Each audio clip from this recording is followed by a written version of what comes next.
بخير وعلى خير ان شاء الله. اليوم جيت نقدم معكم لي فينونسي نوغا. هما من الحلويات الفرنسيه اللي صراحه كيجيو لذاذين وبريستيج، كيجيو في المنظر زوينين. نتمنى يعجبوكم وتبقاو معايا حتى الاخر الفيديو ونشوفوا المقادير. ندوزو المقادير ان شاء الله. المقادير اللي غنحتاجو في هاد لي فينونسي ديالنا، غنحتاجو فيهم 165 غرام ديال السكر كلاصي اللي غربلناه من قبل، غنحتاجو فيه 60 غرام ديال بودره اللوز اللي حتى هي غربلناها من قبل، غنحتاجو 65 غرام ديال فارين ديال الطحين اللي غربلناه حتى هو من قبل، غنحتاجو فيه 150 غرام ديال ابيض البيض اللي في درجه حراره المطبخ، غنحتاجو فيه 15 غرام ديال التريمولين. الا ما عندكمش تريمولين ديروا 15 غرام ديال العسل ما يعادل معلقه. غنحتاجو فيه 2 غرام ديال لوفر شيميك ديال الخميره ديال الحلوى، غنحتاجو فيه ميغاغوم. انا هنا عندي الميغاغوم ديال البسكوي، اللي ما عندوش يمكن له يعوضها بالفاني. غنحتاجو ايضا الزبده، 90 غرام ديال الزبده اللي غادي نطيبوها حتى غتولي نوازيط، اللي كنسميوها بالبوغ نوازيط.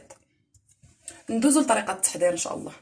حاجه غنديرو هي اننا غنحضروا البوغ نوازيط. البوغ نوازيط كنديروا الزبده وكنخليوها كطيب حتى كيتغير لنا اللون ديالها، اللي كيولي واحد اللون ذهبي زوين، وتا الريحه ديالها كتبدل، كتعطي ديك الريحه ديال النوازيط. ها هي الزبده ديالتنا، هي بدات كتحمر، كتاخذ داك اللوين الذهبي. غادي نشدوها وغنصفيوها وغنخليوها حتى تبرد. الخطوه الاولى اللي كنبداوها قبل ما نبداو لي فينونسي، نطيبوا الزبده نديروها نوازيط، نخليوها حتى تبرد مزيان عاد باش نبداو ان شاء الله في طريقه تحضير لي فينونسي ديالنا. وبيان سور نسيت كاع ما قلت لكم بالنسبه للزبده، ضروري خاصها تكون الزبده حيوانيه، ومن الاحسن الا كانت من النوع الجيد، لان بالنسبه للمارغرين داكشي ما غتسلقش لكم مزيان. من الاحسن تكون الزبده حيوانيه. ها هي دابا كملت طابت لينا الزبده ديالتنا، غنصفيها ونرجعوا لطريقه التحضير. في بول ديالنا غادي نديرو عندنا سكر كلاصي اللي مغربل، غنزيدو عليه لي زاموند اون بودر مغربلين حتى هما، غنزيدو عليه طحين اللي ديجا تا هو غربلناه. المهم غنخلطو كاع النواشف، غنخلطوهم. الخميره ديالتنا غادي نخلطو هادشي مزيان بحال هكا. غنزيدو هذيك المعلقه تاع العسل ولا تريمولين. كيف قلت لكم الا كان تريمولين ديروا 15 غرام ديال التريمولين، ما عندكمش ديروا العسل حتى هو راه مزيان. كنديروا ديك 15 غرام اللي ما يعادل واحد معلقه صغيره عامره ديال العسل. كنديروا البيض ديال البيض. انا المقادير ان شاء الله غنكتبهم لكم في صندوق الوصف كاملين. صافي كنحركوا هذا الشيء مزيان.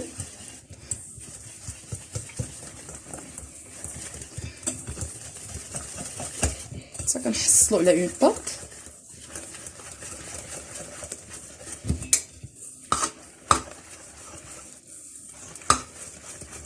صدقوني هاد لي فينونسي كيجيو لذاذين، ويمكن لكم ديروهم كيف ما بغيتو، ديروهم هي سامبل، ديروهم مثلا ديروهم هذه هي لا باز ديال لي فينونسي. يمكن لكم ديروهم تيغري، ديروهم عيب فيرميسيل شوكولا، يمكن لكم ديروهم ديك الساعات كيبقى الاختيار لكم نتوما باش انكم غتنكهوهم ولا باش انكم غتزوقوهم كيف ما بغيتو. المهم لا باز ديالتهم هي هذه، لا باز ديال لي فينونسي هي هذه.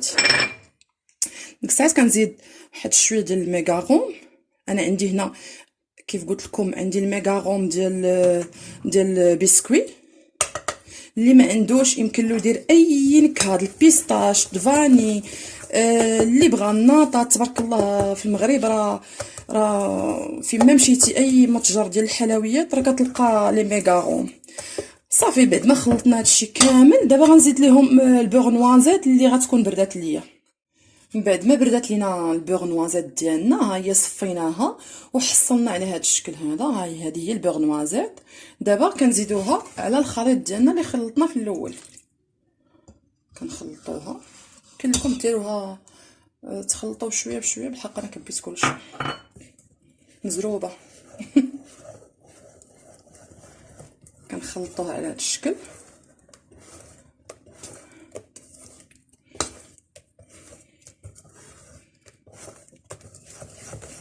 حتى كتخلط جانس هذيك الزبده كلها مع الخليط الاول اللي درنا.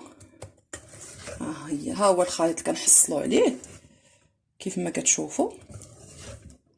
صافي دابا غادي نشدوه، غنغطيوه بفيلم اليمونتير وغادي ندخلوه للثلاجه. من الاحسن ديروه مثلا الا كنتو غتخدموا بها اليوم تكونوا درتوه بالليل، تكونوا درتوه نهار قبل. الا كنتو مثلا مزروبين ساعتين د الماء كاعنا في الثلاجه ويمكن لكم صافي ديك الساعات يمكن لكم طيبوه. ولكن من الاحسن تكونوا ديجا صوبتوه نهار قبل ودرتوها بيتوها في الثلاجه والغد ليه طيبوها. صافي دابا نديروها، نغطيها بفيلم اليمونتير ونتسناو ونخليها، حيت انا دابا صوبتها بالليل ونخليها حتى الغدا عاد باش غنطيبها ان شاء الله. وديك الساعه ندوزو للمقادير ديال النوكا وفين غنديرهم المول اللي غندير فيه هاد الفينونسي ديالنا. ورجع هذا هو المول اللي كنحتاجو لي فينونسي ديالنا اللي غنديرو فيه لي فينونسي ديالنا. الريفيرونس ديالو هو دي 104 دي 104. ويمكن لكم تستعملوا اي مول عندكم ديال السيليكون يكون مزيان، يمكن لكم تستعملوه. انا عندي حاليا عندي كوموند ديال هادو، غندير هادو. ها هما بردونا، بعد ما بردونا لي فينونسي ديالنا بقاو ليله كامله درناهم في الثلاجه ودرتهم انا في بوش باش نسهل عليا وتجي الخدمه نقيه بلا ما نبقى. اللي ما عندوش البوش يدير ميكا نقيه، يدير المعلقه اللي بغى، كل واحد وكيفاش هذا. دابا غنعمرهم، ما نعمرهمش بزاف حيت ديجا غيتنفخوا.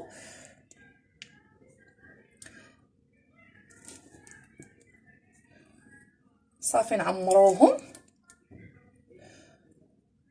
ونخشيهم في الفران ديالنا ان شاء الله ونرجعوا لكم بعد ما يطيبوا. ودرجه الحراره ديال الفران ديجا خاصو يكون مشعل على 150 درجه.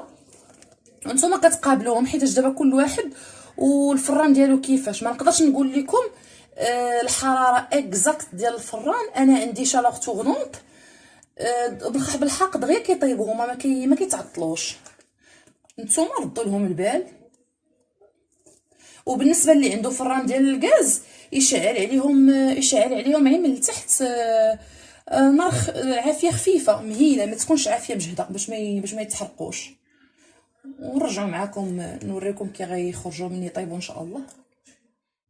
بعد ما عمرت لي مول ديالنا كاملين عمرتهم، كندير بالنسبه حيت انا باغا ما عنديش الغرض بهم انهم يتنفخوا، ما بغيتهمش انهم يتنفخوا تنفخ العجينه، بغيتهم يجيو مسطحين.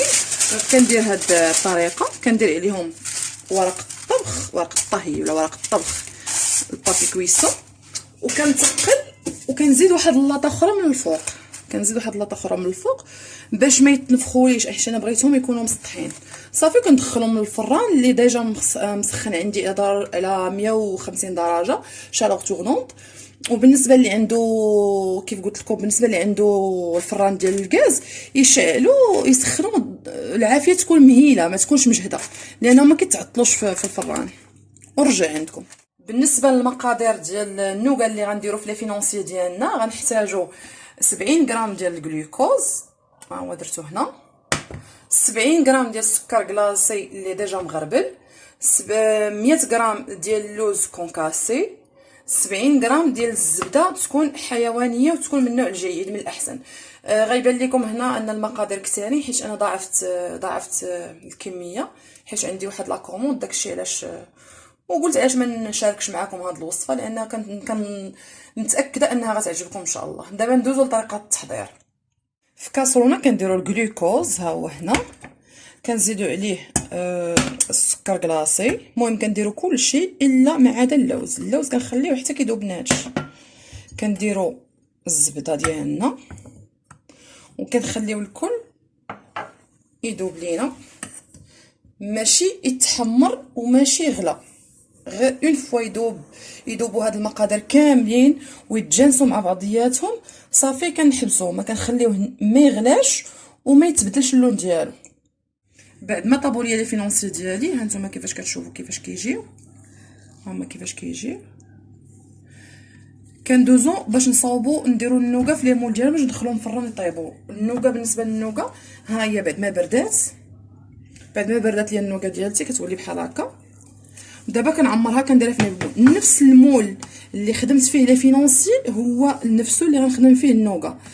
كنغسلوه ونمسحوه مزيان، نشفوه مزيان، ونعاودو نديرو فيه النوغا ديالتنا وندخلوها طيب. النوغا هي الاوليه عاد باش كنديرو فيه شويه بحال هكا، ما كنعمروش بزاف باش حيت باقي غنديرو فيه، باقي غنخشيو فيه لي فينونسي ديالنا ان شاء الله. الا كثرناه ما غيجيش، غتجي النوغا فيه كثيره بزاف. كنديرو غير قياس باش نخليو البلاصه فين نخشيو لي فينونسي ديالنا ان شاء الله.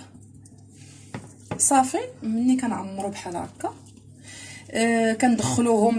كندخلوهم للفران، كندخلو النوغا ديالتنا للفران طيب درجه حراره 150 140 150، كنردوا البال معاها لان دغيا كيطيبوا. عيد تاخذ لينا داك اللون الذهبي. صافي اون فوا كتاخذ داك اللون كنبقاو حداهم، زعما كنبقاو حاضينهم، ما نغفلوش عليهم بالمره باش ما يتحرقوش لينا دغيا كيطيبوا، سينو غفلنا عليهم غيتحرقوا لنا. اللهم من الاحسن درنا حاجه مزيانه نبقاو حداها نحضيوها، ماشي نديروها ونسوها في الفران.